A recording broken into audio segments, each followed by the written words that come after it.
Hola, hoy quiero hablar con respecto a la máquina de aprendizaje y cómo podría ser aplicada para la hidráulica. ¿Cómo es que esto funciona? Una red neuronal puede ser interpretada, y es interpretada en general, por las conexiones neuronales que todos poseemos. Cada vez que generamos una idea o que queremos realizar una actividad, se generan conexiones neuronales en las cuales nos llegan a ayudar en el objetivo que queremos realizar. Es por eso que se lo interpreta, se lo representa más bien, con una neurona. Por lo cual, las entradas serían las variables de ingreso que necesitamos para poder llegar a interpretar una cierta actividad. ¿Cómo lo llegamos a hacer? Las conectamos hacia la neurona, que en este caso podemos llamar el perceptrón, que es como la caja negra que empieza a interpretar la idea que tenemos o la actividad que queremos realizar. Podría ser interpretada como el núcleo. Y la salida sería el objetivo que estamos llegando a obtener después de haber realizado este procesamiento. Y el perceptor es lo que les mencionaba con respecto al núcleo, que es una similitud o una interpretación en la cual se puede llegar a relacionar. Entonces, ¿cómo podemos realizar una actividad? En este caso, conducir o más bien manejar una bicicleta. Necesitamos tener en cuenta tres cosas para este ejemplo: que podamos pedalear más rápido, que debemos girar o debemos considerar el viento. ¿De esto de qué depende? En qué terreno estamos. Si estamos en un terreno plano, si estamos en una curva o estamos en un lugar gravoso en el cual tenga dificultades para poder transitar. Entonces podemos llegar a interpretar estas ideas para poder equilibrarnos y no caernos de la bicicleta. Entonces, a esas tres variables las podemos interpretar como ponderaciones. ¿Y cómo hacemos eso? Dándole valores a cada variable, donde x1 sería que pedalemos más rápido, x2 que tomemos en cuenta la curvatura del terreno, x3 que tomemos en cuenta el viento cruzado. Entonces x1, x2 y x3 serían las variables en las cuales estarían interpretadas estas tres consideraciones para el manejo. ¿Cómo las ponderamos? Depende de la importancia que tenga cada una. ¿Y por qué hacemos eso? Para que puedan dar un valor y un resultado en el cual nos puede ingresar hacia adentro del umbral del perceptrón, principalmente para que definamos si es que se va a llegar a realizar correctamente la actividad o si es que llegamos a fallar, por lo cual tenemos que aplicar esto dentro del perceptrón en base al umbral, dándonos el valor de éxito o de fracaso. ¿Y cómo lo hacemos? Con la ecuación de definición básica de la función de ponderación, donde esa función, que S llegaría a ser Y, que es el resultado, está en base a las variables de ingreso por la ponderación que posee cada uno. ¿Y qué podría llegar a ser B? Que es una variable de ingreso de desplazamiento. Aplicada al caso, podría ser la experiencia previa que puede tener el ciclista. Es como un beneficio extra que puede dar a la función para que pueda llegar a realizarse. Entonces, con ese beneficio tenemos una ponderación aún mayor para que pueda resultar en un éxito. Ahora, para que podamos dar los valores a cada actividad que vayamos a realizar, tenemos que hacerlo con un intervalo, principalmente por la función a la que va a llegar a representar. Posteriormente les voy a explicar esta parte, cómo funciona. pero en este caso estamos dando valores entre 0 y 1 para que pueda ser interpretado en base a la ponderación. ¿Cómo lo hacemos? Multiplicamos, tal como muestra en la ecuación de abajo, el 0.8 por el 0.7, igualmente el 0.6 por el 0.4, el 0.9 por el 0.6. Entonces, ¿qué podría llegar a representar teóricamente estos valores? Que si pasa de 0.5, por ejemplo, es que pueda existir una mayor probabilidad de que sí vaya a pedalear más fácil, más rápido, más bien. Entonces, si va a pedalear más rápido, es una de las ponderaciones más altas, que es 0.7 para el caso. Que tomemos en consideración la forma de terreno, la ponderación es más baja, que está con 0.4. Y en este caso consideré un menos 0.6. ¿Qué podría llegar a realizar? ¿Qué importancia más bien podría tener esto?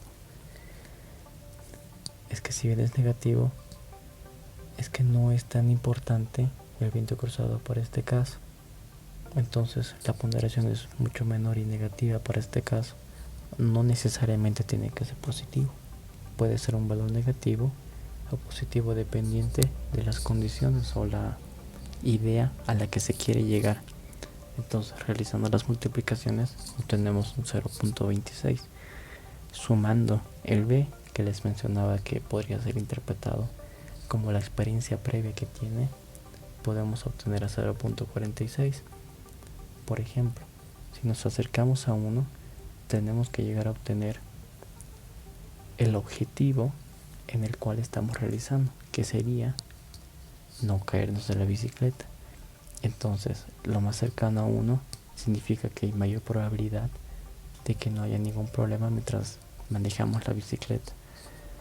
Está más cercano a 0, es una mayor probabilidad de que el que está conduciendo se vaya a caer. Entonces, con esta idea básica, quiero intentar demostrar cómo es que llega a funcionar una pequeña red neuronal basada en 3 datos de entrada, procesada y dando una salida en base al objetivo que se puede llegar. Ahora, como habíamos visto anteriormente, las neuronas forman redes neuronales cuando estos generan conexiones con otras neuronas, generando toda una red que llega a procesar toda la información. Mientras más neuronas, más procesamiento de información existe. Entonces, de una neurona básica puede llegar a procesar 3 variables, 3 neuronas, y estas pueden llegar a tener otras 3, y así sucesivamente hasta generar redes neuronales de conexiones. Se puede observar que son 3 capas en este caso, en el cual se está procesando toda la información. Si bien puede ser una cadena de información que se está generando, puede generarse múltiples conexiones entre las neuronas, una con todas las neuronas siguientes de la otra capa posterior, y así sucesivamente, conectando prácticamente todas las neuronas. Anteriormente les mencionaba que para poder interpretar los valores de una cierta actividad es necesario poder llegar a ponderarlas. Entonces, si las ponderamos, podemos tener un cierto umbral en el cual podamos trabajar. Esas funciones se les llaman funciones de activación, en el cual se está basando el comportamiento de la función en la cual está trabajando la red neuronal.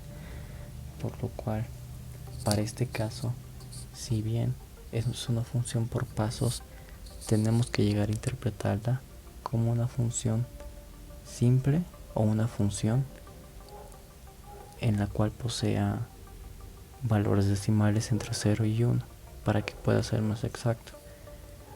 Una función en la cual está basada generalmente en la mayoría de los análisis actuales y la que mejor resultados ha demostrado es la función sigmoide, en la cual el valor mínimo es 0, el valor máximo es 1.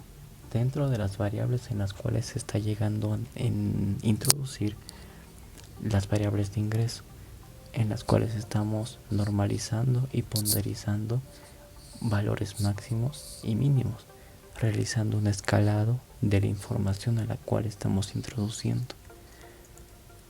Entonces, para poder entender un poco mejor cómo podemos hacerlo, realizando un análisis por partes. Si bien hicimos el ejemplo con la bicicleta, vimos que son 3 variables de entrada para el ingreso, tomada como un ejemplo, pero puede ser 3 variables o más. Entonces, en base a esas 3 variables, tomando como ejemplo, necesitamos obtener un cierto valor de resultado, que por ejemplo para este caso es un caudal de 5 litros por segundo. Bien, ahora, para poder obtener en este caso la predicción de un flujo, necesitamos datos reales en los cuales sean obtenidos por ecuaciones convencionales. Para este caso utilizamos la ecuación de Manning, que tiene por variables el flujo, la tasa de gasto, el área hidráulica, el radio hidráulico, la pendiente del canal y el coeficiente de Manning o el coeficiente de rugosidad de Manning.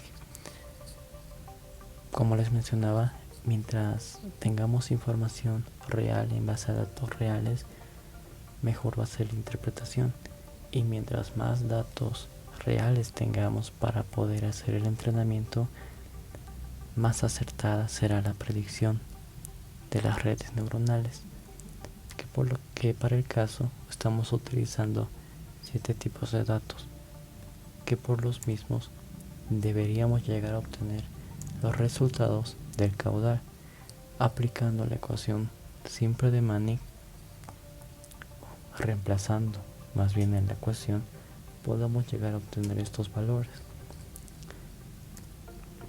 Entonces, ¿cómo podemos aplicarlo en base a las capas que serán los layers y las neuronas? ¿Cuántos datos de ingreso tiene esta cuestión? El área, radio hidráulico, la pendiente y el número de Manning. En total tenemos 4 datos. Entonces, con esos 4 datos tenemos 4 variables de ingreso, que por las mismas deberíamos llegar a ponderarlas y poder obtener el resultado. Entonces, ¿cómo funciona eso de las capas y de las neuronas? Si bien una capa nos puede llegar a obtener un resultado lineal, también depende de la cantidad más bien de neuronas que éste posea. Mientras más neuronas y mientras más layers, podamos obtener mejor resultado, pero no significa que siempre vaya a funcionar, ya que puede haber momentos en que el modelo, en vez de estar aprendiendo, esté desaprendiendo. Eso depende siempre de los resultados y del error que vayamos a obtener, por lo cual necesitamos datos estadísticos con los que podamos medir la calidad del entrenamiento que estamos realizando. Volviendo al ejemplo, que para estos 4 datos de ingreso, por ejemplo, utilizamos un layer de una capa con los valores de cualquiera de los datos de entrenamiento.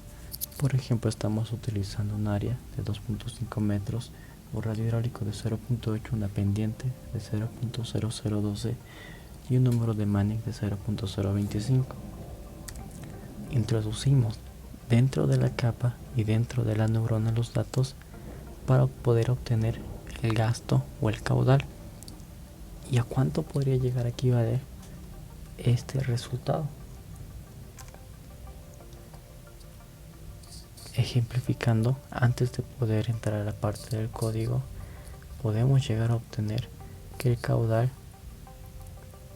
puede alcanzar un valor de 3.6 y el caudal real era de 3.28. Ahora, ¿qué pasa si es que incrementamos el número de neuronas? tomando el mismo ejemplo, con las mismas variables, generamos más conexiones con las nuevas variables y en base a los datos anteriores, que para este caso estamos utilizando una capa con 3 neuronas. Obtenemos el mismo caudal, un solo resultado. Vemos que para este caso el caudal ha bajado en el valor obtenido con respecto al valor real, por lo cual la calidad de este entrenamiento es mucho mejor que el anterior. Como les mencionaba, mientras más neuronas o layers tengamos, mejor puede ser el resultado, pero no depende siempre de la cantidad, sino del error mínimo que podamos llegar a obtener. Entonces, para este caso, haciendo unas iteraciones y realizando pruebas y errores hasta obtener el número de capas óptimo, podemos llegar a concluir que para 2 layers con 8 neuronas cada una, no desactivando la neurona en cada capa, podemos obtener un caudal de 3.28, que es el mismo que el caudal obtenido por la ecuación de Manning. Prácticamente no existe algún error. Entonces, con este ejemplo podemos ver el poder que llegan a tener las redes neuronales, que no siempre es necesario tener la ecuación fija para que podamos interpretar los resultados en base a las ecuaciones convencionales, sino por estas redes neuronales. Uno de los beneficios de estas redes es que, si bien puede ser programado para datos básicos, puede ser interpretado para datos mucho más complejos, los cuales el tiempo y los recursos computacionales son uno de los factores principales, ya que si necesitamos mayor procesamiento lleva mayor tiempo, por lo cual una red bien entrenada con los datos basados tal como hemos hecho para este caso de la ecuación de Manning, si es que se hizo correctamente, podemos obtener el resultado en un menor tiempo con el entrenamiento que hemos realizado.